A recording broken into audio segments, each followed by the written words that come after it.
देख रहे हैं वीकेंड का सबसे भरोसेमंद कार्यक्रम ये देश है हमारा।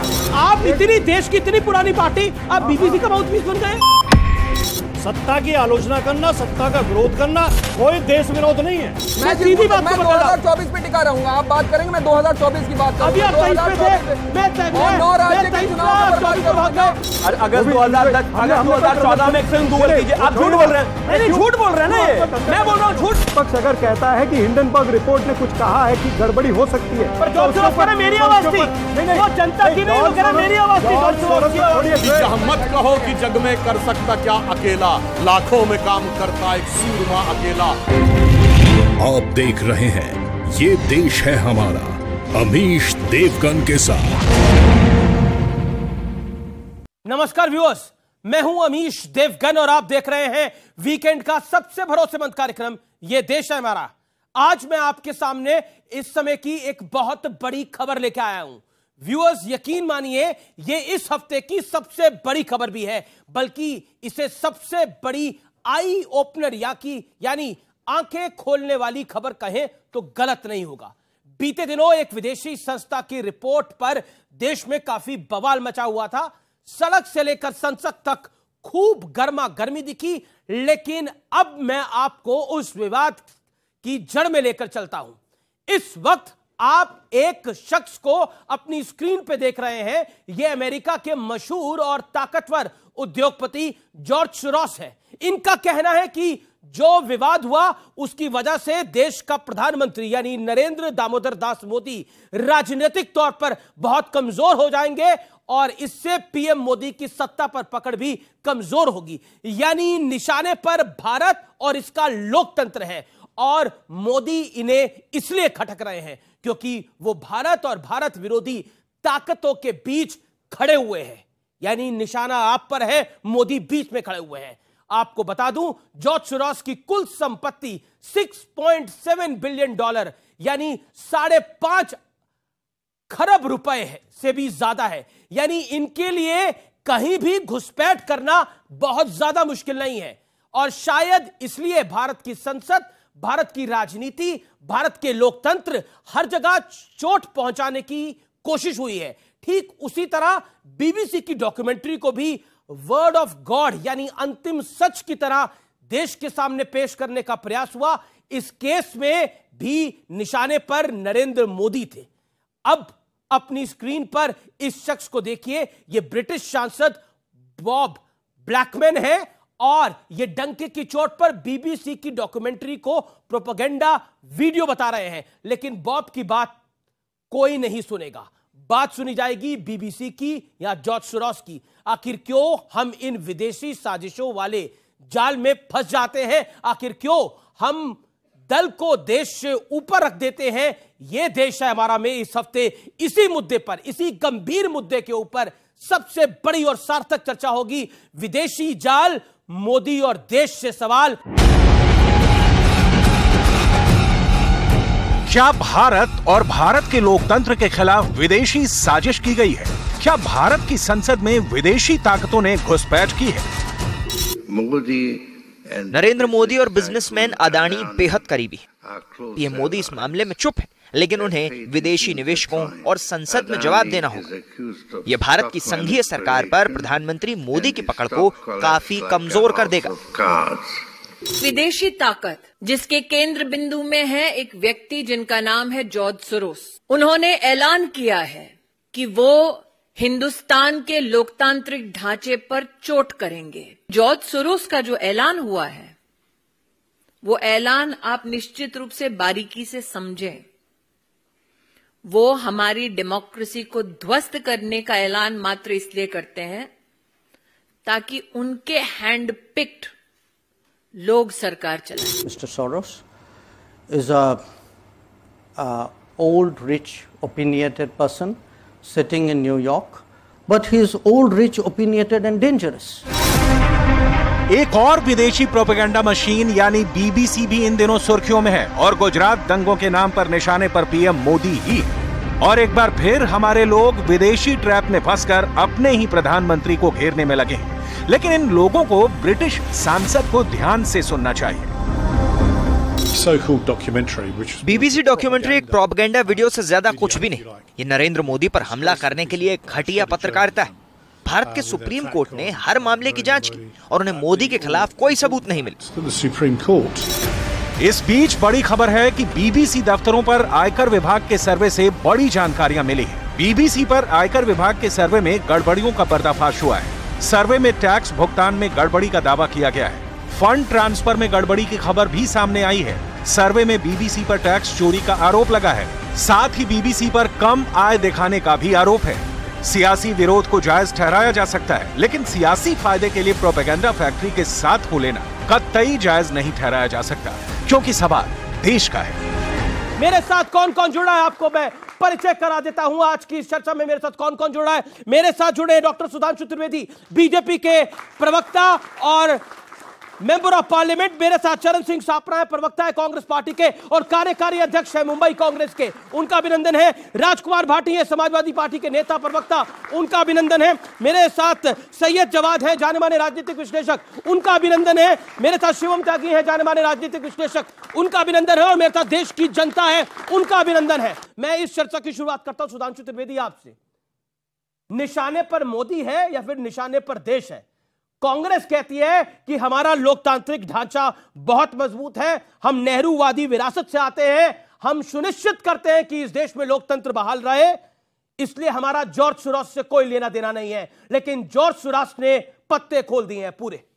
देखिए, अब कांग्रेस की स्थिति वो हो गई जॉर्ज सोरोस के बोलने के बाद, जो एक पुराना गीत था ना कि अपनों पे सितम गैरों पे करम, ए जाने वफा ये जुल्म न कर, आगे की लाइन थी रहने दे अभी थोड़ा सा भरम। तो भरम था वो खत्म कर दिया उसने। अब तो उसने कह दिया $1 बिलियन लगाऊंगा मोदी की सरकार को हटाने के लिए। अब तो तन मन धन से विदेशी शक्तियां भारत में सक्रिय हो गई। कांग्रेस के लिए समस्या यह हो गई कि जो वो मुद्दा उठा रहा, उस मुद्दे के साथ तो कांग्रेस खूब बोल रही है, तो कैसे कह सकती है हमारा उससे मतलब नहीं है। पिछले 7-8 वर्षों से आप देखिए, जब जब भारत में संसद का सत्र शुरू होने वाला होता है, तब तब विदेश में कोई ना कोई एक ऐसी खबर छपती है, चाहे रफाल का मामला हो, किसान आंदोलन में ग्रेटा थनबर्ग की रिपोर्ट आ जाए, फिर चाहे पेगासस का मुद्दा आ जाए, या अभी बीबीसी की डॉक्यूमेंट्री या हिंडनबर्ग आ जाए। और उधर से वो लोग सुर लगाते हैं और इधर से लोग ताल लगाते हैं, और अब उधर से भी ताल लगाने वाले मिलने लगे हैं। तो दोनों हाथों से ताली बज रही है, ये पूरे देश को दिखाई पड़ रहा है। और अब यह नकाब पूरी तरीके से हट गया है। व्यूअर्स के लिए कितने पैसे लगाने की बात कही है जॉर्ज सोरोस ने, अगर आप उसका अनुवाद करके बता दें। $1 बिलियन। उसने कहा $1 बिलियन तक का हम फंड लगाएंगे। इसका अर्थ क्या हो गया? $1 बिलियन आप समझते हैं, $1 अरब, $1 अरब रुपया नहीं। तो आप सोचिए कि कितना पैसा लगाने की बात हो रही है, और वो भी मोदी को हटाने और ये इतना ही नहीं। अब मैं एक और इसमें बात गंभीरता से कहना चाहता हूं। ये सारा विषय हिंडनबर्ग से शुरू हुआ ना। हिंडनबर्ग के ऊपर अमेरिका में क्यों रोक लगी है? क्योंकि वो शॉर्ट टर्म सेलिंग करती है। शॉर्ट टर्म सेलिंग करने वाली कंपनी होती है कि $100 का शेयर है और वो कहती है हम 1 हफ्ते बाद खरीदेंगे, मगर कंपनी को मुझे आज का रेट देना पड़ेगा। अगर 1 हफ्ते बाद वो शेयर 100 का 120 हो गया तो $20 का कंपनी को फायदा, अगर 100 का 80 हो गया तो कंपनी को 20 का नुकसान। अब इन्होंने क्या किया कि शेयर खरीदे अडानी के, और उसके बाद रिपोर्ट की, शेयर धड़ाम से नीचे गए, करोड़ों करोड़ रुपए कमाए। अब वो करोड़ों करोड़ रुपए नहीं कमाए जाते केवल रिपोर्ट पे अगर यहां से सुरताल न लगाई गई होती कांग्रेस के द्वारा। तो अब समस्या तो इस पैसे की है, वो पैसा किसने कमवाया, किसके लिए कमवाया?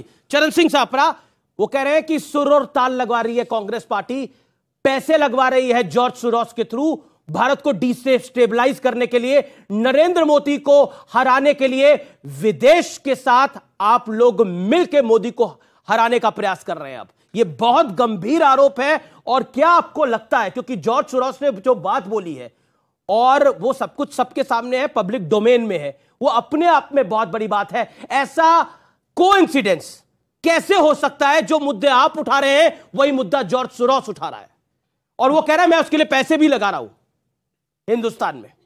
देखिए, कोइंसिडेंस की बात आप कर रहे हैं, मैं आपको बता दूं कि हमारे जो राष्ट्रीय नेता है जयराम रमेश जी, उन्होंने तो क्लियर कट कहा है कि इस देश का जो लोकतंत्र है वो कोई जॉर्ज सोरोस नहीं चलाते हैं। और सच बताऊं कि पिछले दिनों के अंदर जिस तरह से भारतीय जनता पार्टी घिरी है अडानी के विषय पर, जिस तरह से उनको जवाब देना पड़ रहा है, और जिस तरह से ये बीबीसी डॉक्यूमेंट्री जो उसको लेकर के रेड हुई है, दोनों इशू के अंदर भारतीय जनता पार्टी को देश के अंदर बहुत सा जवाब देना पड़ रहा है जनता को, वो जवाब नहीं दे पा रहे हैं। तो ये कहीं ना कहीं विक्टिम कार्ड खेलने का प्रयास हो रहा है कि ये विदेशी साजिश जो है, मैं कहता हूं कि ये विक्टिम कार्ड है। विदेशी साजिश तो भारतीय जनता पार्टी भी करती रही है। पेगासस के जरिए से क्या किया उन्होंने, विपक्ष के लोगों पर जो कुछ हुआ पेगासस के जरिए आप सबको पता है। जी। और उसके बाद में भी इजरायली कंपनी, ऐसी इजरायली कंपनी जिसने रिकॉर्ड पर लिखा हुआ, उनकी साइट पर लिखा है कि हमने विभिन्न देशों के 30 चुनावों को हमने मैनेज किया है, 30 चुनाव के अंदर हमने मैनिपुलेशन किया है। उस कंपनी को भी भारतीय जनता पार्टी के लोग, जिस तरह से आप कहते हैं ना कदमताल, उस कंपनी के साथ भी कदमताल इनकी लगी हुई है। और फिर बताइए, पर जॉर्ज सोरोस कह रहे हैं, मैं वापस पूछ रहा हूं आपसे, जॉर्ज सोरोस कह रहे हैं मैं $1 बिलियन लगाऊंगा मोदी को निपटाने के लिए। बोलिए इस पर क्या बोलेंगे। और वो कहते हैं कि नरेंद्र मोदी अगर भारत की संसद में कमजोर होगा तो अपने आप चीजें ठीक हो जाएंगी। ये इसको आप इससे कैसे पार पाइएगा? ये अपने आप में बहुत सनसनीखेज है ये सब चीजें। जॉर्ज सोरोस तो ये पिछले कई वर्षों में ऐसा देखा नहीं गया है, इस तरह का ओपन एंड शट केस नहीं है कोई। जॉर्ज सोरोस ने बीबीसी का उल्लेख किया। मुझे बताइए कि जो दैनिक भास्कर पर मोदी का उल्लेख किया। एक मिनट मेरी बात होने दीजिए। उन्होंने मोदी का उल्लेख किया, उन्होंने बीबीसी का उल्लेख नहीं किया। मेरी बात उन्होंने मोदी का उल्लेख किया। आप गलत कोट कर रहे हैं। ना, मैं ये कह रहा हूं कि ये रेड जो है दैनिक भास्कर पर भी हुई थी, न्यूज लॉन्ड्री पर भी हुई थी, क्विंट पर भी हुई थी, न्यूज क्लिक पर भी हुई थी, और एनडीटीवी अडानी से पहले जहां था उन पर भी रेड हुई थी। तो क्या वो भी सब विदेशी साजिश में शामिल है? जब लोकतंत्र, सुनिए मेरी बात, जब लोकतंत्र के चौथे स्तंभ पर हमला होगा, हथौड़ा चलाया जाएगा, विपक्ष अपनी आवाज उठाएगा। जयराम रमेश जी ने कहा कि वो नेहरूवादी विरासत के साथ हैं। बिल्कुल, नेहरूवादी विरासत तो क्या थी? नेहरू जी जब प्रधानमंत्री बने, जो हम कहते हैं ना 15 अगस्त 47 को, तो वाइसराय कौन था? लॉर्ड माउंटबेटन थे। भारत की सेना का चीफ कौन था? जनरल रॉय बूचर थे। भारत का एयरफोर्स का चीफ कौन था? थॉमस एल्महर्स्ट थे 1950 तक। आईबी चीफ कौन था? वो भी ब्रिटेन का था। तो विदेशी छाया के तले रहते हुए ही तो नेहरूवादी विरासत है, और इसीलिए आज तक उस विरासत का प्रभाव नहीं हट पा रहा है। भारत की मीडिया कुछ बोलेगी उस पर भरोसा नहीं है, भारत की सेबी बोलेगी भरोसा नहीं है, भारत की एलआईसी पे भरोसा नहीं है, एसबीआई भरोसा नहीं, भारत की आर्मी पे भरोसा नहीं, भारत के एयरपोर्ट पे भरोसा नहीं है, भारत के कोर्ट पे भरोसा नहीं है, भारत की संसद पे भरोसा नहीं है। मगर विदेश में कोई एक मीडिया की रिपोर्ट छप जाएगी, उसी में भरोसा। यही तो नेहरूवादी विरासत। पब्लिक का भी रिएक्शन होगा, क्योंकि पब्लिक भी अपने हाथ खड़े करेगी इस सवाल के ऊपर, क्योंकि कोई विदेश में बैठा हुआ व्यक्ति तय नहीं करेंगे भारत के लोकतंत्र को, चाहे उसके पास हजारों अरबों $बिलियन हो, लेकिन भारत का लोकतंत्र यहां के कोटि कोटि लोग तय करेंगे और कोई नहीं तय करेगा। यह मैसेज बहुत लाउड एंड क्लियर होना चाहिए। ओके, मैं सीधा रुख करता हूं राजकुमार भाटी का। राजकुमार भाटी, महत्वपूर्ण यह है कि अगर कोई विदेश में बैठा हुआ व्यक्ति यहां पर प्लानिंग कर रहा है, उसको एग्जीक्यूट करा रहा है, तो ये वाकई भारत के लोकतंत्र के लिए चिंता की बात है। और ये कबूलनामा किसी और का नहीं है, किसी एजेंसी का नहीं है, ये खुद जॉर्ज सोरोस का है। क्या आपको लगता नहीं है कि कहीं ना कहीं ये सवाल भारत के अब लोकतंत्र पे खड़ा हो जाता है? नहीं, एक हमारे गांव में 2 भाइयों की लड़ाई हो गई जी। एक भाई जाके पुलिस बुला लाया, तो दरोगा जो आए, दरोगा जी, उन्होंने उन भाई को गाली दी और उसके 2 थप्पड़ मार दिए। तो फिर दोनों भाई उस दरोगा को गुथ गए और उसकी खूब पिटाई की। उसने कहा भाई तू तो मुझे बुला के लाया था। बोले तो मैं अपने भाई को पिटवाने के लिए थोड़ी लेकर आया था, या गाली देने के लिए थोड़ी लेकर आया था। इस देश पे अगर हमारे मोदी जी से लाख मतभेद सही, सुधांशु जी से मतभेद सही, भारतीय जनता पार्टी से मतभेद हो, लेकिन जब देश पे कोई बात आएगी तो हम सब एक हैं। जॉर्ज सोरोस जैसों की कोई हैसियत नहीं है जो इस देश का कुछ बिगाड़ सके। आपने अपने वक्तव्य में जो बात कही, मैं उससे 100% सहमत हूं। आखिर में जो आपने कहा, क्या इस देश को जॉर्ज सोरोस जैसे लोग चलाएंगे या इस देश की जनता चलाएगी? 130 कहते हैं हम, अब तो 140 करोड़ से थोड़े ऊपर हो गए हैं, तो 140 करोड़ कहना शुरू कर देना चाहिए हमें। ये इस 140 करोड़ इस देश का फैसला करेंगे। कोई जॉर्ज सोरोस जैसे लालाओं की क्या हैसियत है? ये देश है, ये इतना मजबूत देश है, देश दुनिया का सबसे बड़ा लोकतंत्र है, वो इसका क्या बिगाड़ेंगे? लेकिन उस लाला को कोई माला पहनाकर अगर अपनी सेटिंग कर रहा हो तो क्या करिएगा? लेकिन अमीश जी, हम गलती कहां करते हैं जी? हम मोदी विरोध को देश विरोध क्या पेश करते हैं। आपने जो पूरा वक्तव्य सुनवाया, एक भी शब्द उन्होंने देश के खिलाफ नहीं बोला।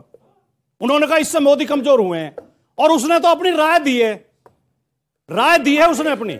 मोदी यानी प्रधानमंत्री नहीं, डेमोक्रेसी सुनिए, सत्ता की आलोचना करना, सत्ता का विरोध करना, सत्ता में बैठे लोगों के खिलाफ आंदोलन करना, अरे आप करिए ना, कोई देश विरोध नहीं है। जॉर्ज सोरोस कह रहा है मैं $1 बिलियन डाल रहा हूं मोदी को कमजोर करने के लिए, तो इससे बड़ा प्रूफ क्या चाहिए? और मेरी तो कोई टेलीफोन पर बात हुई नहीं है, मैंने जो आपने सुना है वो सुना है। तो वही तो सुना है, उसका केवल एक बात कुछ कहना चाहते हैं इसके ऊपर। उसने कहा है जी, इस रिपोर्ट से मोदी कमजोर हुए हैं।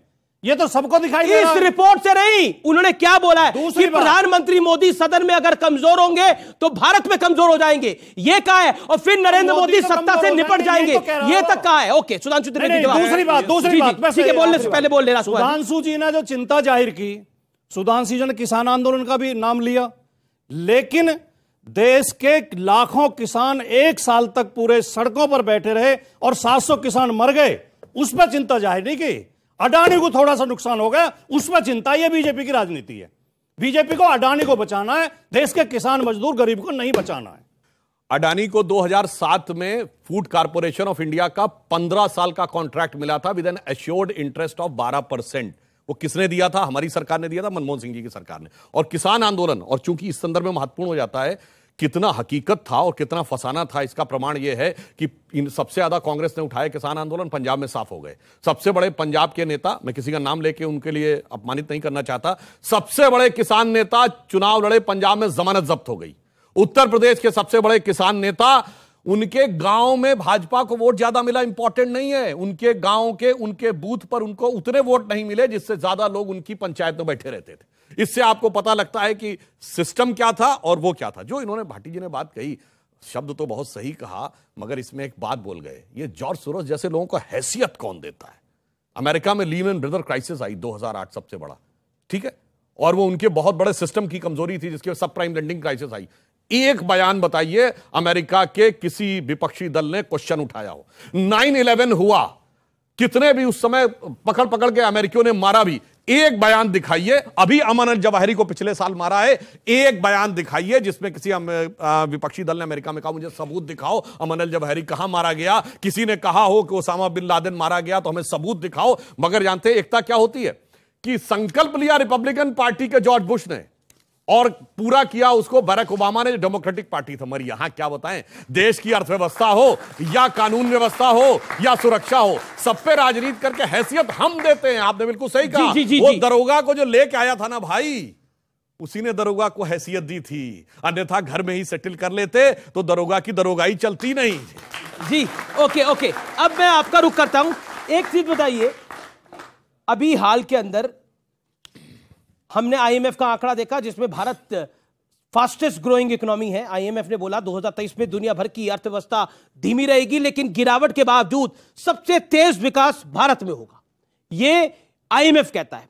उसके बाद हम बीबीसी की डॉक्यूमेंट्री को टीका लगाने का पूरा प्रयास करते हैं। वो कहते हैं कि बीबीसी की डॉक्यूमेंट्री आई है तो ये भारत के सुप्रीम कोर्ट से बड़ी है। अब जॉर्ज सोरोस कह रहा है कि मैं पैसा डालूंगा मोदी को हरवाने के लिए देश के अंदर, क्या कहिएगा? देखिए, आपकी जनता को थोड़ा सा और समझाने के माध्यम से या लोगों को समझाने के माध्यम से बताऊं, पूरे विश्व के अंदर एक कॉर्पोरेट वॉर छिड़ी हुई है।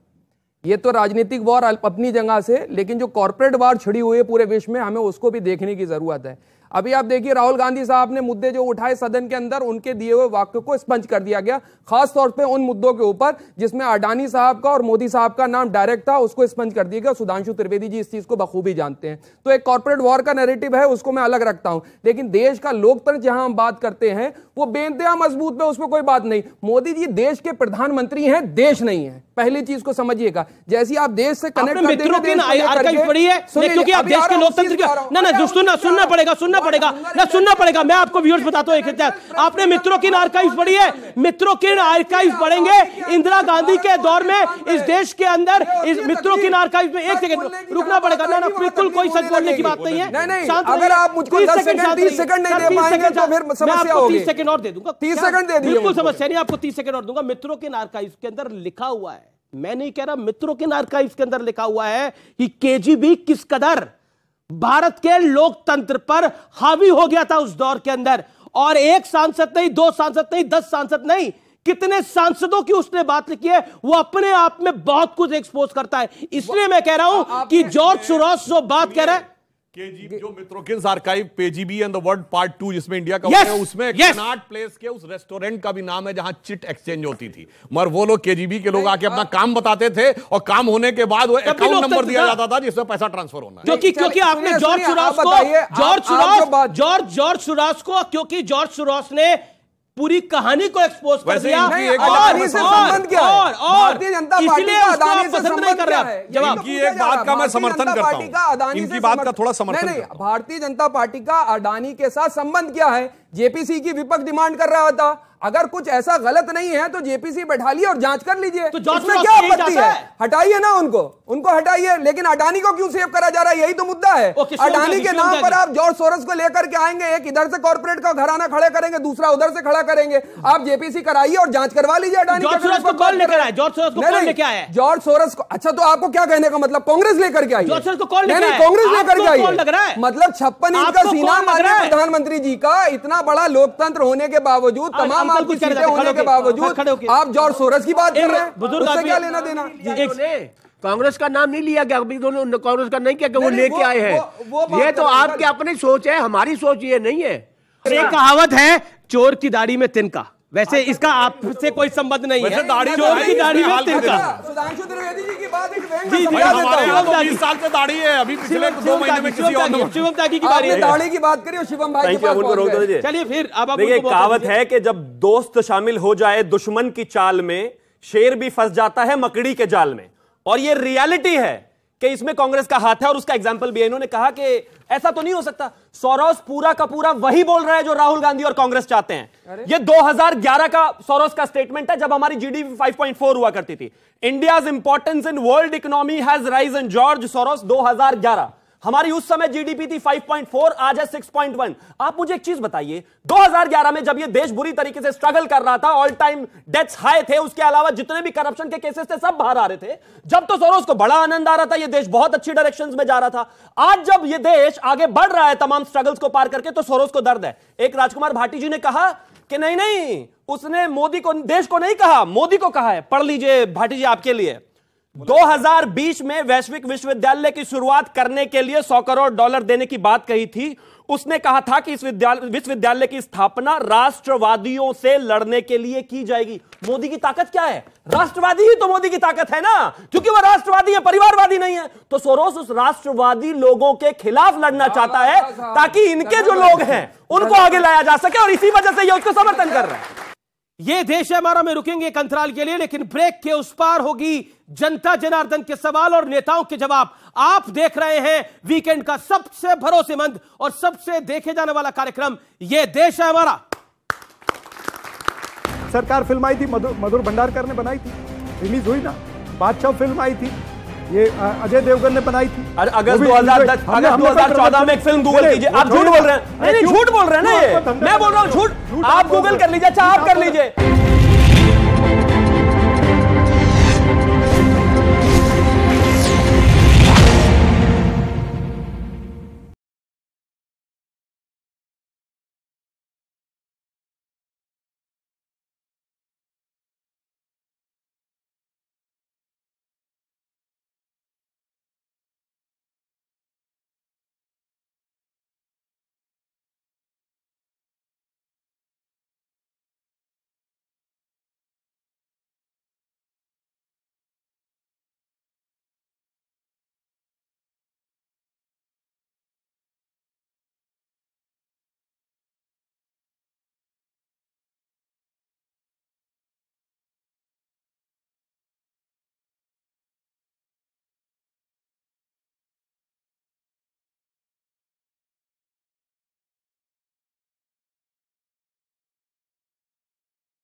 बैक व्यूअर्स, आप देख रहे हैं ये देश है हमारा, वीकेंड का सबसे ज्यादा देखे जाने वाला कार्यक्रम। इस दौर में जनता जनार्दन और देश के युवाओं के सवाल होंगे और एक्सपर्ट्स और नेताओं के जवाब होंगे। एक बड़ा मजबूत शासन है, इस शासन में जॉर्ज सोरोस भारत के लोकतंत्र में घुस जाएगा और भारत के लोकतंत्र को कमजोर कर देगा। कैसे? मजबूत शासन, मजबूत सरकार और जॉर्ज सोरोस सब कुछ कर पा रहा है। पब्लिक का सवाल आ रहा है। पहले तो मैं एक लाइन कह दूं, उसके बाद मैं इन्होंने जो बात कही उसमें फैक्चुअल बात भी कुछ कहना चाहता हूं। देखिए, बहुत हमेशा कह दिया जाता है कि हम अंग्रेजों से लड़े थे, कांग्रेस वाले लोग कहते हैं। अब वो तो इतिहास का पात्र है और इतिहास का भी अब खूब विवेचना होकर चीजें निकल आ रही हैं, मगर मैं वर्तमान की बात करता हूं। वर्तमान में अंग्रेजों का पक्ष लेके भारत सरकार से लड़ते हुए आप दिखाई पड़ रहे हैं। तो आज का वर्तमान तो यह है, इतिहास चाहे जो रहा हो, हिंडनबर्ग हो या बीबीसी, ब्रिटिश ब्रॉडकास्टिंग कारपोरेशन का पक्ष लेकर भारत के खिलाफ लड़ते दिखाई पड़ रहे हैं। एक बात तो इन्होंने कही वो बहुत गंभीर है, कारपोरेट वॉर है। जानते हैं किस बात का वॉर है?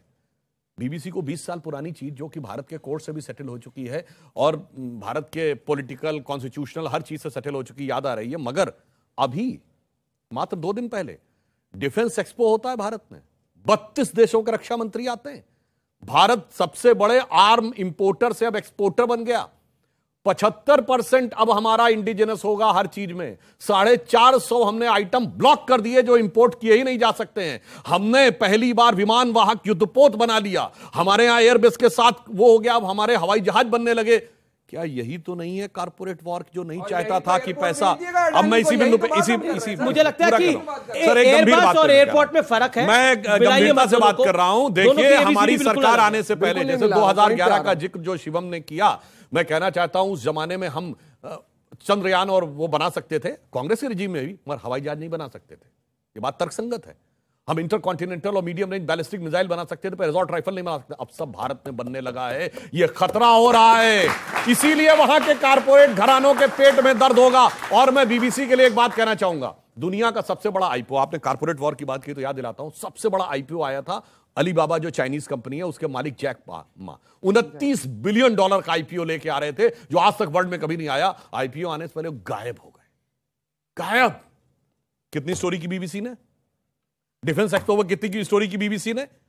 इसीलिए तो मैं कहना चाहता हूं कि अब ब्रिटिश ब्रॉडकास्टिंग कारपोरेशन कहीं बीजिंग बैक कारपोरेशन तो नहीं हो गया है। ये सोचने की बहुत इंपॉर्टेंट बात है, बीजिंग बैक कारपोरेशन। एक मिनट, इन्होंने, इनके मुंह से एक हंगर इंडेक्स भी निकला था, याद है? हंगर इंडेक्स में पाकिस्तान हमसे ऊपर था, जहां आज क्या हालत है कि कटोरा लेके दुनिया में घूम रहा है, दे दाता के नाम पे तुझको अल्लाह रखे, वो हमसे मांग रहा हूं हंगर इंडेक्स। ये बात हुई। मैं बताना चाहता हूं हमारे देश के कई एजेंडाधारियों को, एक सेकंड, जो लगातार ये प्रोपोगेट करता रहते हैं कि भारत की अर्थव्यवस्था देखिए कहां जा रही है, भारत में देखिए क्या हालात हो रहे हैं। चाइना देख लीजिए, बांग्लादेश देख लीजिए, पाकिस्तान देख लीजिए, या फिर यूनाइटेड किंगडम देख लीजिए, यूके, यहां पे कई प्रधानमंत्री बदले जा चुके हैं। मैं कोई एग्जाम्पल नहीं दे रहा, लेकिन एक विजुअल आपके सामने रख रहा हूं और वो पाकिस्तान से आया है। सोचिए पाकिस्तान के लोग इस समय क्या सोच रहे हैं। ये व्यूअर्स आपके लिए देखना और सुनना बड़ा जरूरी है अगले 30 सेकंड के लिए। देखिए जरा, अगर आपकी इंडिया के साथ दोस्ती होती, कोई अच्छे तल्लुकात होते, शायद इंडिया आपको कोई कर्जा दे देता है। अपनी अना को खत्म करोगे तो बेहतर करोगे ना। बड़ा भाई होता है, छोटा भाई छोटा होता है। उधर के हुक्मरान चोर नहीं है। अच्छा। हाँ, और हमारे माशाल्लाह चोरों के भी बाप हैं। इंडिया को तभी कम्पीट किया जा सकता है जब हम इंडिया को दुश्मन की निगाह से नहीं, हम उसको उस्ताद की निगाह से देखेंगे। रियलिटी यही है कि हम ऑलमोस्ट सारे सेक्टर्स में इंडिया से बहुत पीछे हैं। ये पाकिस्तान के हालात है, वहां के लोग, वहां के न्यूज चैनल्स नरेंद्र मोदी की तारीफें कर रहे हैं। वो कहते हैं कि भारत की सरकार ने अपने आप को इस वैश्विक मंदी के दौर में बहुत अच्छे से बैलेंस किया। और सिर्फ पाकिस्तान नहीं, यूरोपियन कंट्रीज तारीफ कर रही हैं। अभी अमेरिकन बिजनेसमैन ने तारीफ करी और कहा, प्रधानमंत्री देश के बारे में कहा कि इंडिया की जो सिचुएशन है वो बड़ी बेटर है और इकोनॉमी बेटर होगी। ये भारत ही ऐसा देश है जो एयरबस से इस दौर में भी सौदा कर रहा है। 2 कंपनीज का सौदा होता है, लेकिन वो सौदा गवर्नमेंट टू गवर्नमेंट होता है। प्रधानमंत्री मोदी बैठते हैं और फ्रेंच हेड बैठते हैं। तो ये महत्वपूर्ण है जानना। मैं इसी के ऊपर आना चाहता हूं और शिवम त्यागी, वैसे और एक लाइन अगर आपकी अनुमति हो तो बोल दूं। जी। ये वही पाकिस्तान है जहां मणिशंकर अय्यर और सलमान खुर्शीद जाके कहे थे मोदी को हराना है तो आप लोग साथ में आइए। तो देखिए पाकिस्तान का नाम आता ही दिल में कैसे फीलिंग आ जाती है, अरे कैसे आलोचना कर दी ये दरिया दिली और हमारे साथ संग दिली। ठीक है, अब चरण सिंह सापरा, अरे सर सापरा जी बोल रहे हैं, अब तो भाजपा भी कह रही है कि सापरा जी को बोलने दीजिए, अब आप थोड़ा शांत होइए महाराज, आप ही को प्रवक्ता समझ रहे हैं वो। ऐसा है, सवाल ये है, सोरोसो जो है वो इस देश की राजनीति को नहीं चला सकता, ये पहली बात है, और कांग्रेस ने भी ये कहा है। हम तो ये कहते हैं जो इस देश के अंदर चल रहा है, या तो मान लो पापा या झेल लो छापा, ये चल रहा है, इसके विरुद्ध हमारी आवाज है। पापा झेल लो छापा, हाँ, या तो पापा मान लो या तो झेल लो छापा, यानी बीबीसी को पापा देश के, या तो मान लो पापा या बीबीसी को पापा मान ले, क्यों? नहीं, या पापा, या तो मान लो पापा या झेल लो छापा।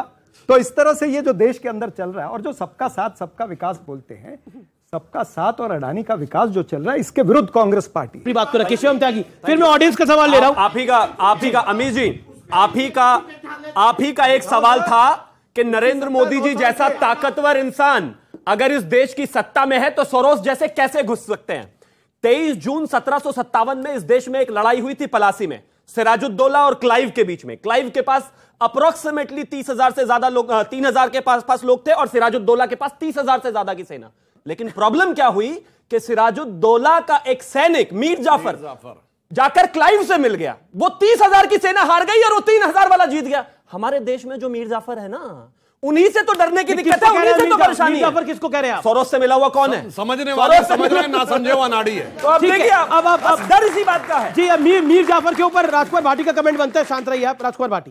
मैंने बहुत शांतिपूर्वक और बहुत ध्यान से अब तक की आपकी डिबेट सुनी है, एक एक शब्द सुना है, ये तो बात सही है, और बीच में बोला भी नहीं है बिल्कुल। सपा का व्यक्ति इतनी शांति से सुने तो सुखद अनुभव। नहीं, ये तो सुनते हैं, बोल ले। ये भारतीय जनता पार्टी का मनोवैज्ञानिक खेल है, जिसको एक एक वाक्य में, एक एक शब्द में हम समझ रहे हैं, और जो समझदार दर्शक हैं वो भी समझ रहे हैं।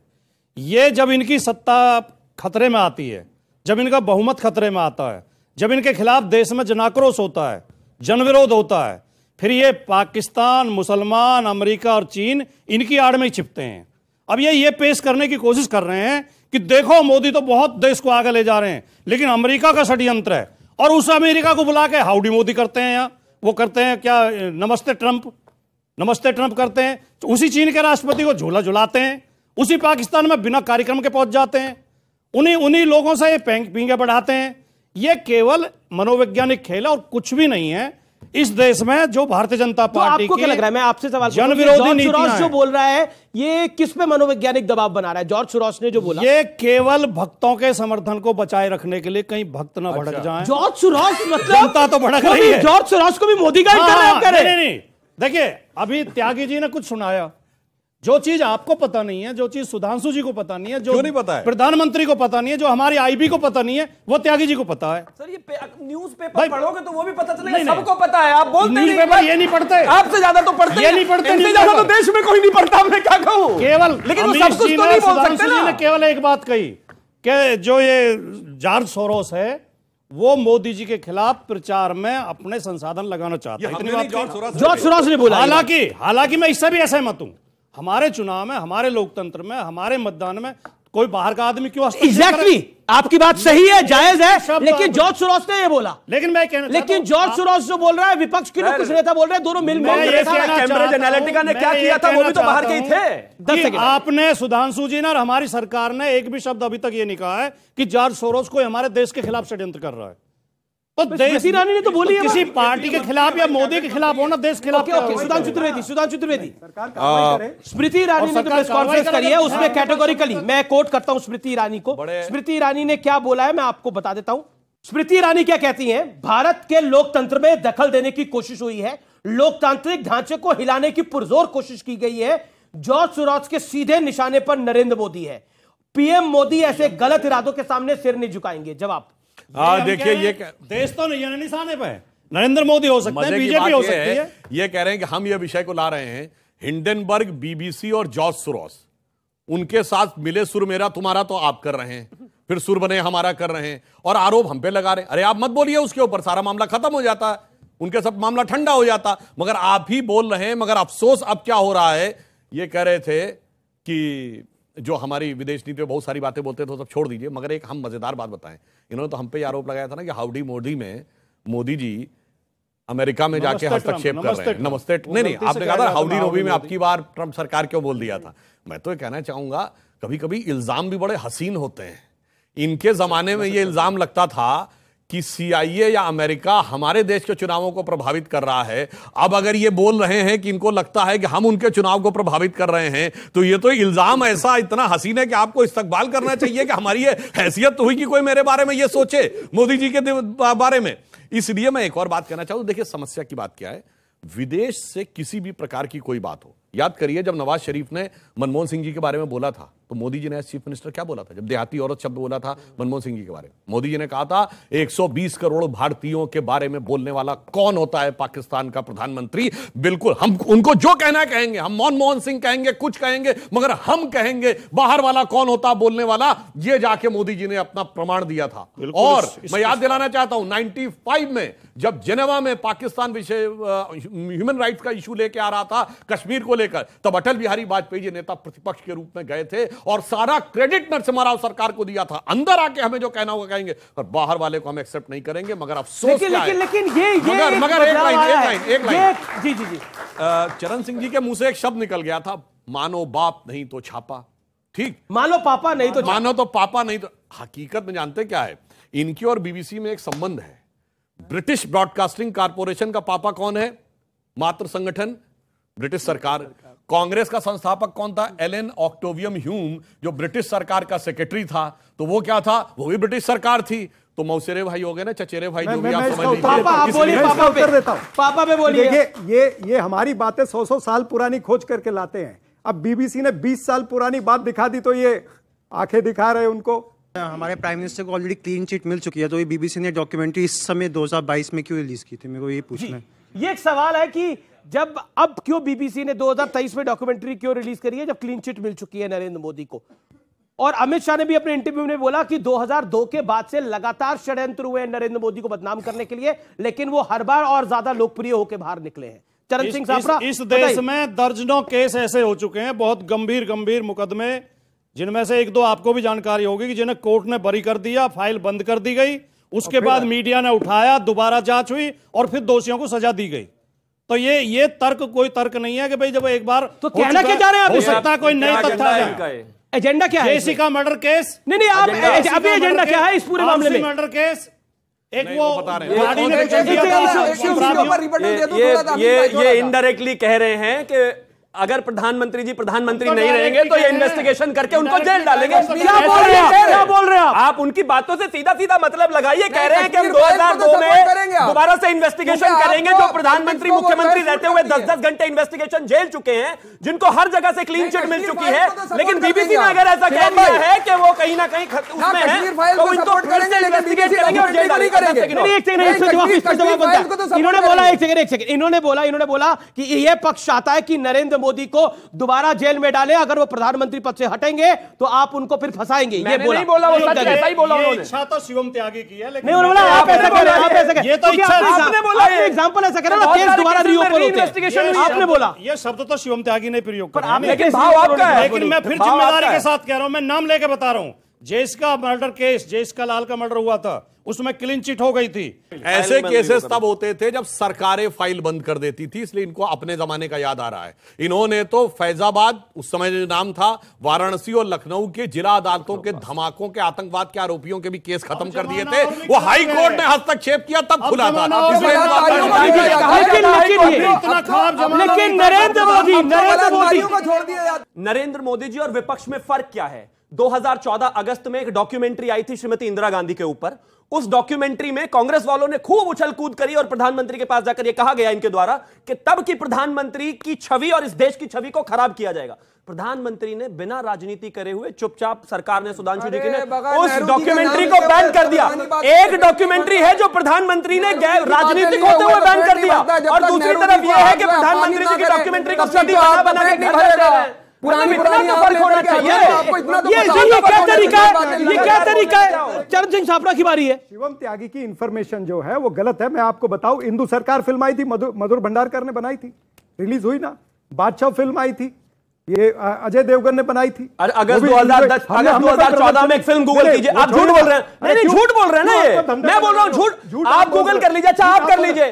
अगस्त 2014 में श्रीमती इंदिरा गांधी के ऊपर एक फिल्म आई थी जिसको बैन किया इस सरकार ने। कीजिए आप Google. Accidental prime minister I थी, तो क्या हुआ? उसमें विरोध किया, मतलब ये देखिए उसमें गलत क्या था? एक्सीडेंटल प्राइम मिनिस्टर तो पीएम के एडवाइजर इसमें नहीं पड़ती है कि भाई एक फिल्म आई और हम उसको बीबीसी को बैन कर दें। इस तरह से नहीं होता, या बीबीसी पे रेड कर दे। ये कांग्रेस पार्टी ने अभी तो आपने बोला कश्मीर फाइल्स का भेजा है, तब ये हाल है। प्रोपेगेंडा दिखा करके भारतीय जनता पार्टी के लोग जो है बड़ी वाहवाही लूटते हैं। ठीक है, मैं फिर से रिपीट कर रहा हूं, कश्मीर फाइल्स का प्रोपेगेंडा दिखा करके बड़ी वाहवाही लूटते हैं, लेकिन बीबीसी ने अगर कुछ दिखाने की कोशिश करी तो उसके ऊपर आप जो है वो वाली कार्रवाई कर लेंगे, बंद कर दिया जाएगा। चरण सिंह सापरा जी को लगता है कि आज की युवा पीढ़ी को याद नहीं होगा, तो मगर आज तो सबके पास नेट है।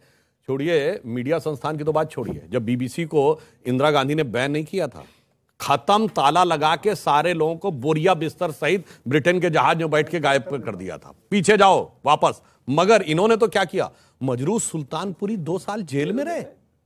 आपने खुद बीबीसी को बैन कर दिया था एंटी इंडिया एक्टिविटीज के चक्कर में, करा था कि नहीं करा था?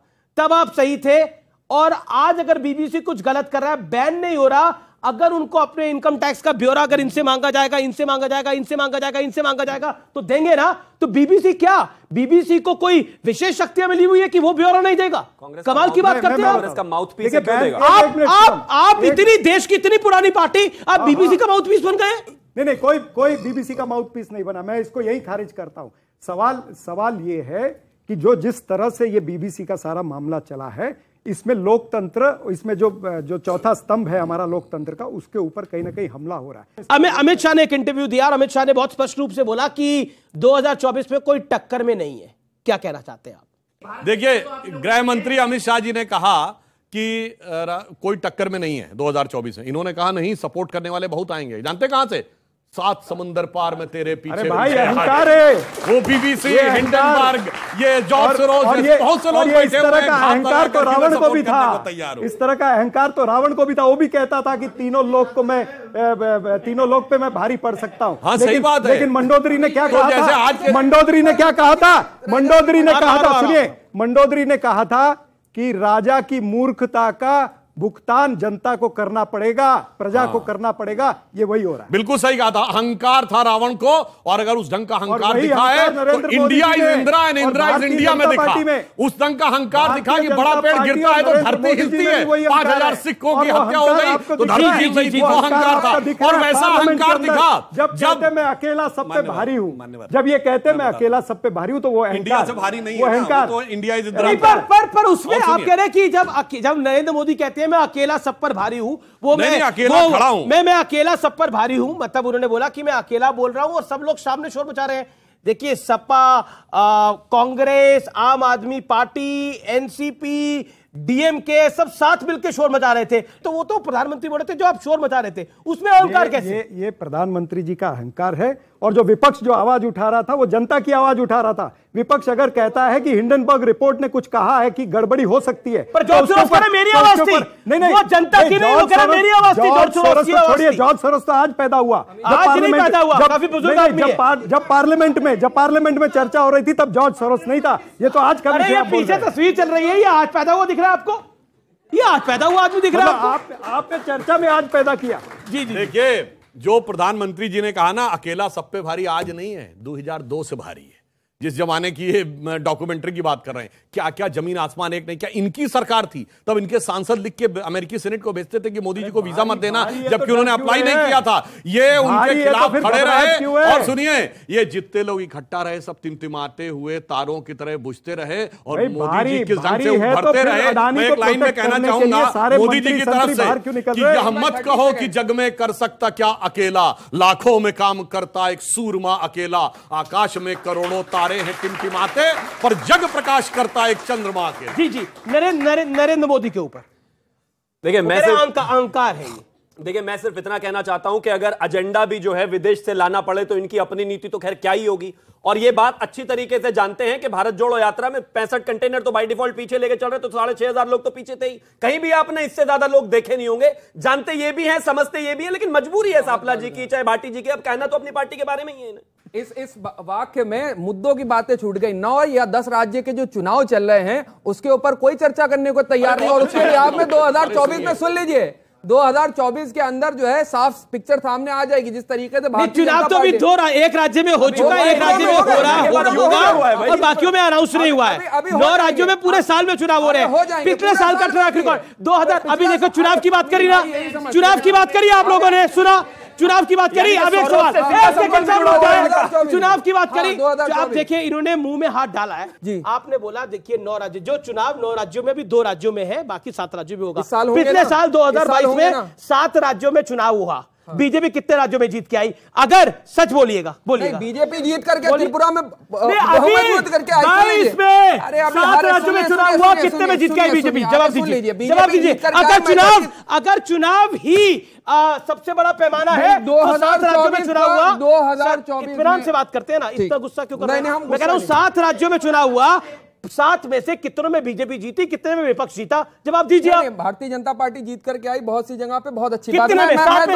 7 में से नंबर होगा ना? नहीं, सुनिए आप तो राजनीतिक विशेषज्ञ हैं, आपको नंबर बात घुमा रहे हैं। मैं जिस मुद्दे पे घुमा नहीं रहा, मैं सीधी बात को बता रहा हूं। 2024 में टिका रहूंगा। आप बात करेंगे, मैं 2024 की बात करूंगा। अभी आप 23 में थे, मैं 9 राज्य के चुनाव पर बात करूंगा। मैं 2024 के मैं आपको बताता हूं, ये जो इतना अब एक पुरानी कहावत है, वो ये जो उतना मुस्कुरा रहे हैं, क्या गम है जो छुपा रहे हैं। मैं इसको अलग तरीके से पढ़ता हूं, मैं पढ़ता हूं, ये जो इस जवाब से इतना कतरा रहे हैं, क्या सच है जो छुपा रहे हैं? मैं आपको बताता हूं, 7 राज्यों में चुनाव हुआ, 5 में बीजेपी जीत के आई, इसलिए ये छुपा रहे हैं, इसलिए ये बोल नहीं पा रहे हैं।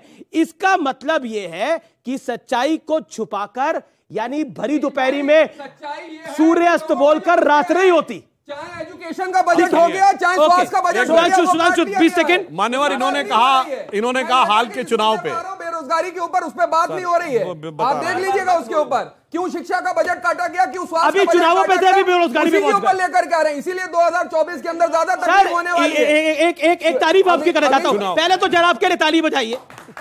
इतना तेज तो मुद्दों, एक सुनिए, आप सुनिए, इतना तेज तो हुसैन बोल्ट नहीं भागता जितनी तेजी मुद्दों से भागते हैं। उतना तेज तो हुसैन बोल्ट नहीं भागता, लेकिन आपकी तारीफ है भाई। ओके, देखिए इन्होंने कहा वर्तमान की बात की जाए चुनाव की, तो त्रिपुरा में चुनाव संपन्न हो चुका है। इनसे पूछे कांग्रेस पार्टी कितनी सीटों पर चुनाव लड़ी है त्रिपुरा में? कम्युनिस्ट और कांग्रेस नहीं, मैं बता देना चाहता हूं, पूरी बात कर लूं सर, पूछ के बाद। देखिए इन्होंने और मतलब बताइए 60 सीटों की विधानसभा में इतने सीटों पे लड़ रहे हैं, और कांग्रेस और कम्युनिस्ट दोनों ने गठबंधन कर रखा है।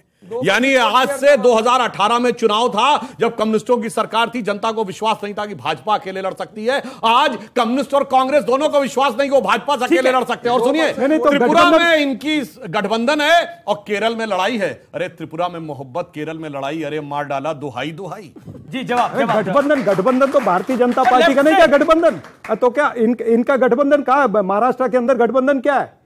एक नाथ शिंदे 50 खोके सब कुछ ओके।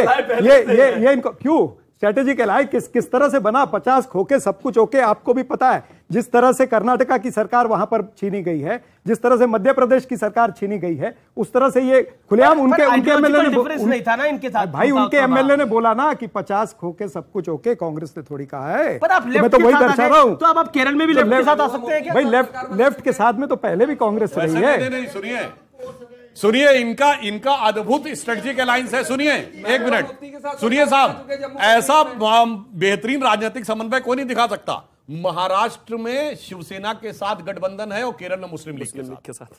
ऐसा आपको उदाहरण कहीं नहीं दिखेगा। बंगाल में फुरफुरा शरीफ के साथ, बंगाल में पीरजादा अब्बास सिद्दीकी भारतीय जनता पार्टी के भी अलायंस होते हैं, फिर पीडीपी के साथ। लेकिन ये और सुनिए अमित जी, वो जो पुराना 50 साल पुराना गाना था, रुख से जरा नकाब हटा दो मेरे हुजूर, नकाब हटेगा तो स्ट्रेटेजिक अलायंस वाले बीबीसी भी दिखेगा, हिंडनबर्ग भी दिखेगा, जॉर्ज सोरोस भी दिखेंगे और सारे विदेशी भी दिखेंगे अलायंस में। ये राहुल जी के लिए है कि लगाकर आग शहर को, ये राहुल जी ने कहा, उठा है दिल में आज तमाशे का शौक बहुत, झुकाकर सर सभी ये शाहपरस्त बोले, हुजूर का शौक सलामत रहे है शहर और बहुत। कि कांग्रेस पार्टी अपने निश्चय पर दृढ़ है, पहले लड़े थे गोरों से, अब लड़ेंगे चोरों से। चलिए बहुत बहुत शुक्रिया। लड़ रहे हो ओके, लेकिन बीजेपी कह रही है ये गोरों के साथ लड़ रहे हैं, कांग्रेस कह रही है ये चोरों के खिलाफ लड़ रहे हैं। लेकिन 24 की जंग बहुत महत्वपूर्ण होगी।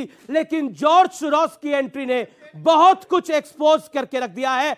फिलहाल इस कार्यक्रम में इतना ही। नमस्कार, जय हिंद, वंदे मातरम।